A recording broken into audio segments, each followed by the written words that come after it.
காசிக்கு போவோமா, கயா போவோமா, திரிவேணி சங்கமம் போவோமா, அயோத்தி போவோமா, நைமிச்சாரண்யம் போவோமா, நம் வாழ்நாள் கடமையை ஆற்றுவோமா? கண்டிப்பா போவோங்க. திருவடி தரிசனம் வழங்கும் 46வது காசி யாத்திரை வருகிற ஆவணி மாத அமாவாசையை முன்னிட்டு ஒரு அற்புதமான காசி யாத்திரை, விமான யாத்திரை, விமானம் மூலமா போற யாத்திரை, நம்ம திருவடி தரிசனம் யாத்திரையை பிளான் பண்ணியிருக்கோம். இந்த யாத்திரையில நம்ம செப்டம்பர் மாதம் 9ஆம் தேதியிலிருந்து 16ஆம் தேதி வரைக்கும் நம்ம பிளான் பண்ணியிருக்கோம். ஸோ 9 காலையில நம்ம இது சென்னையிலேருந்து கிளம்புறோம். முதல்ல நம்ம முன்னோர்கள் கஷேத்திரமான கயாவுக்கு போறோம். கயால விஷ்ணு பாதம், பெருமாளுடைய பாதம் இருக்க அந்த விஷ்ணு பாதத்துல நம்மளுடைய 32 தலைமுறை முன்னோர்களுக்கு நம்ம திதி கொடுத்து, நம்ம வீட்டில் வளர்த்த செல்ல பிராணிகள்லேருந்து, நம்ம வீட்டில் வெட்டின மரங்கள்லேருந்து, நம்மளுடைய 32 தலைமுறை முன்னோர்கள் எல்லாருக்கும் அங்க பிண்டம் வச்சு முன்னோர் கடமையை நம்ம முடிக்கிறோம். ஸோ எவன் ஒருவன் கயாவை நோக்கி போறானோ அப்போ அவங்க முன்னோர்கள்லாம் சொர்க்கத்தை நோக்கி போறாங்கன்னு சொல்லி நம்மளுடைய புராணங்கள் சொல்லுது. அந்த கயா கஷேத்திரம் முதல்ல போறோம். அதுக்கப்புறம் நம்ம தங்குற இடம் புத்த கயாங்கிற இடம். புத்தர் ஞானமடைஞ்ச போதி மரம், அசோக சக்கரவர்த்தி கட்டின பழமையான விகார கோயில்கள் இருக்கு. ஸோ அது எல்லாத்தையும் பார்க்குறோம். அடுத்து நம்ம இந்தியாவுடைய ஆன்மீக தலைநகரமாகிய எல்லாம் வல்ல விஸ்வநாதர் வீற்றிருக்கும் வாரணாசி அப்படிங்கிற காசிக்கு போறோம். அங்க நம்ம 3 நாட்கள் தங்குறோம். ஸோ காசியில பொறுத்த வரைக்கும் ஒரு ஸ்லோகம் இருக்கு, விஸ்வேஷம் மாதவம் துண்டிம் தண்டபாணி ச பைரவம் வந்தே குஹே காசி கங்கா பவானி மணிகர்ணிகா. ஸோ இதுதான் காசியுடைய முக்கியமான கஷேத்திரங்கள். இந்த கஷேத்திரங்கள்ல நம்ம எல்லாம் வல்ல விஸ்வநாதரை தரிசிக்கிறோம், பிந்து மாதவர் பெருமாளை தரிசிக்கிறோம், துண்டி கணபதியை தரிசிக்கிறோம், அதுக்கப்புறம் தண்டபாணி பைரவரை தரிசிக்கிறோம், கால பைரவரை தரிசிக்கிறோம், அந்த பழமையான கஷேத்திரத்தை தரிசிக்கிறோம், காசிங்கிற கஷேத்திரத்தை தரிசிக்கிறோம். கங்கையில போட்டிங் போய் அந்த கங்கை ஆரத்தி பார்க்கிறோம். பவானி, விஸ்வநாதருடைய மனைவி என்று சொல்லப்படக்கூடிய பவானியை தரிசிக்கிறோம். பொதுவா காசி போறவங்க விசாலாட்சி அன்னபூர்ணியை மட்டும் பார்த்துட்டு வந்துருவாங்க. விசாலாட்சி முதுகுக்கு பின்னாடி முகம் மட்டும் தெரியற மாதிரி பவானி இருக்காங்க. அவங்க தான் ஆதி தெய்வம். ஸோ அவங்கள கண்டிப்பா தரிசனம் பண்ணணும்.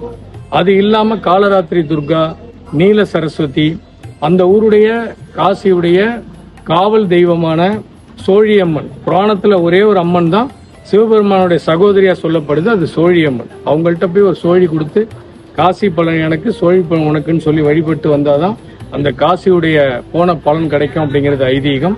ஸோ அதை போய் நம்ம தரிசனம் பண்ணிட்டு சோழியம்மனை நம்ம தரிசனம் பண்றோம்.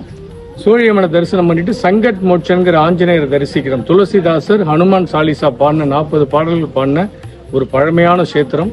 அந்த சங்கட் மோட்சன் பார்க்கிறோம். கூஷ்மாண்டாங்கிற துர்கை பார்க்கிறோம். காசில 12 துர்கை கோவில் இருக்கு. அதுக்கு தலைமை துர்கையா இருக்கிறது பாத்தீங்கன்னா அந்த கூஷ்மாண்டாங்கிற துர்கை தான். அந்த கூஷ்மாண்டா துர்கையை நம்ம தரிசிக்கிறோம். இதெல்லாம் காசில தரிசனம் பண்ணிட்டு நான் ஏற்கனவே சொன்ன மாதிரி கங்கா ஆரத்தி, கங்கையில போட்டிங்ல போய் அந்த படித்துறைகள், காசில ரொம்ப விசேஷமே அது 88 படித்துறைகள் தான். அதுல போயிட்டு நம்ம முக்கியமான படித்துறையான நம்மளுடைய ஹனுமான் காட் அப்படிங்கிற ஆஞ்சநேயருடைய வழிபட்ட இடம், அதுக்கப்புறம் ஹரிச்சந்திர மகாராஜா வாழ்ந்த ஹரிச்சந்திர காட், அதுக்கப்புறம் பஞ்சகங்கா காட், 5 நதிகள் ஒன்றா சேர்ற பஞ்சகங்கா காட், மணிகர்ணிகா காட், அதாவது சிவபெருமானுடைய அந்த குண்டலங்கள் பூமியில விழுந்த இடம், அந்த மணிகர்ணிகாங்கிற இடம். இது எல்லாமே நம்ம போறோம், போய் நம்ம தரிசனம் பண்றோம். காசியை அதுக்கப்புறம் நிறைய காசில கங்கா தீர்த்தம் வாங்குறோம், அன்னபூர்ணி சிலை வாங்குறோம். இன்னும் காசில ரொம்ப உலக புகழ் பெற்ற அந்த பனாரஸ் பட்டு புடவைகள் இருக்கு. விருப்பப்பட்டவங்க அதையுமே வாங்கிக்கலாம். இதெல்லாம் வாங்கிட்டு காசில அதுக்கப்புறம் நம்ம போறது திரிவேணி சங்கமம்.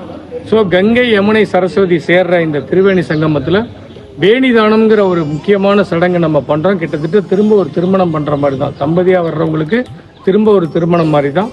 ஸோ அது ஒரு முக்கியமான சடங்கு. அந்த 3 நதிகள் சேர்ற இடத்துல குளிச்சுட்டு அதை நம்ம செய்யறோம். அதுக்கப்புறம் நம்ம அங்க வேணி மாதவர் தரிசனம் பண்றோம், பாரத்வாஜ மகரிஷி ஆசிரமம் தரிசனம் பண்றோம், சயன கோலத்துல இருக்க ஆஞ்சநேயரை தரிசனம் பண்றோம். எல்லாத்தையும் விட முக்கியமா அம்பாளுடைய 51 சக்தி பீடங்கள், அம்பாளுடைய வலதுகை விழுந்த இடமாகிய அலோபி மாதா, அலோபி சங்கராங்கிற ஒரு பழமையான அந்த அம்பாள் ஸ்தலத்தை நம்ம தரிசனம் பண்றோம். இதெல்லாம் முடிச்சுட்டு அதுக்கப்புறம் நம்ம போறது அயோத்தி, திரு அயோத்தி. அயோத்தியில பாத்தீங்கன்னா ஒரு முக்கியமான திவ்ய தேசம் அயோத்தி, 96வது திவ்ய தேசம். பொதுவா அயோத்தி போறவங்க புதிதாக கட்டப்பட்ட அந்த பாலராமர் கோயில் மட்டும் பார்த்துட்டு வந்துடுறோம். அது இல்லாம அந்த காலத்திலேயே திருமங்கை ஆழ்வார் போய் மங்களாசாசனம் பண்ண 96வது திவ்ய தேசமான திரு அயோத்தி திவ்ய தேசத்தை நம்ம அங்க தரிசனம் பண்றோம். அது இல்லாம ராமர் பட்டாபிஷேகம் நடந்த இடம், சீத்தை சமையல் பண்ண சீத்தையுடைய சமையலறை, இது எல்லாமே நம்ம அயோத்தியில தரிசனம் பண்றோம். முக்தி தரும் 7 நகரங்கள்ல ஒரு முக்கியமான நகரம் அயோத்தி. சரையு நதி, அந்த நதியை தரிசனம் பண்றோம். அது இல்லாம நைமிச்சாரண்யம் அப்படிங்கிற ஒரு பழமையான கஷேத்திரம் போறோம். அந்த காலத்துல நிறைய முனிவரும் ரிஷிகளும் இருந்த இடம், ஒரு முக்கியமான திவ்ய தேசம் இந்த நைமிச்சாரண்யம். அங்க போய் முக்கியமான ஸ்தலங்கள்லாம் தரிசனம் பண்ணிட்டு திரும்ப லக்னோ வந்துட்டு 16ஆம் தேதி நம்ம திரும்ப சென்னை ரிட்டர்ன் ஆகுறோம். ஸோ இந்த யாத்திரைக்கான கட்டணமா நம்ம வந்து 45,500 ரூபாய் நம்ம ஃபிக்ஸ் பண்ணியிருக்கோம்.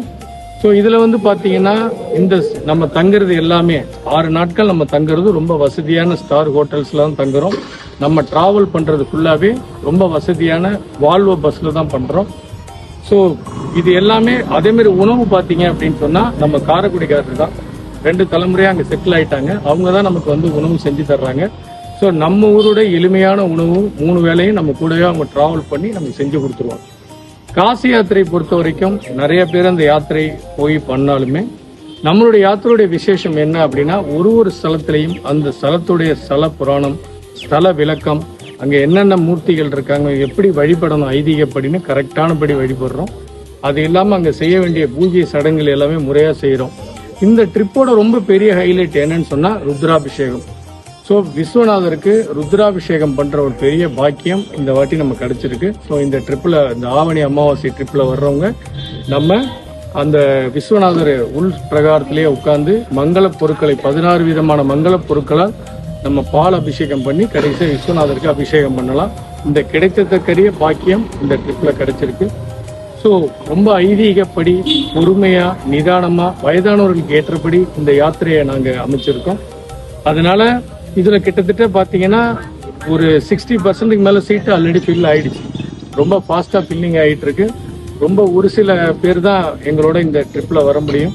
ஸோ சீக்கிரமா நீங்க காசி வர்ற ஒரு எண்ணம் இருந்தது அப்படின்னா இந்த ட்ரிப்லயே வந்து இந்த ஆவணி அமாவாசை அன்று கயா சிரார்த்தமும், விஸ்வநாதருக்கு ருத்ராபிஷேகமும், திரிவேணி சங்கமத்துல வேணிதானமும், அயோத்தி பாலராமர் திவ்ய தேச தரிசனமும், 2 திவ்ய தேசத்தை பார்க்கிறோம் இந்த வாட்டி. அயோத்தியும் நைமிச்சாரண்யம், 2 முன்னோர்களும் ரிஷிகளும் வழிபட்ட நைமிச்சாரண்யத்தையும் வழிபட்டு எல்லாம் வல்ல இறைவனுடைய அருளை திருவருளை பெறுமாறு உங்கள் அன்பு திருவடி சரவணன் உங்களை அன்போடு வரவேற்கிறேன்.